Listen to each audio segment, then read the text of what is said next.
Hozirgi operatsiyamiz laparoskopik bachadon naylarini bog'lash hamda gistroskopiya orqali bachadon ichi polip ektomiya amaliyoti, ya'ni polipni olib tashlash amaliyotini o'tkazdik. Bemorimiz kelgan vaqtida qo'q sohasida og'riq va biroz qonli ajralmalar shikoyati bilan kelgandi.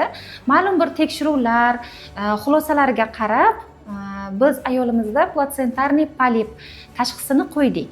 Ayolimizga tug'ish taqiqlangan, hayotiy ko'rsatmaga asosan tug'ish taqiqlangan vaziyatda ayolimiz homilador bo'lib qolgan va bu homilasini medikamentoz dori orqali to'xtatgan. Shu to'xtatish jarayonida abortdan keyin platsentarniy polip shakllangan. Patsientimizda hayotiy ko'rsatmaga asosan homiladorlikdan saqlash maqsadida ayolimizda gormonal preparatlar qabul qilish imkoniyatining yo'qligi, gormonal spirallar mumkin emasligi, bachadon ichi vositasini, ya'ni bachadon ichi spiralni organizm qabul qilmayotganligi sababli ayolimizning oilasi bilan birga kelishgan holatda laparoskopik yo'l orqali bachadon naylarini bog'lash amaliyotini bajardik. Hamda bemorimizga gistroskopik yo'l orqali bachadon ichi polipini olib tashladik. Bemorimiz hozir narkoz ta'sirida palatalariga oldik.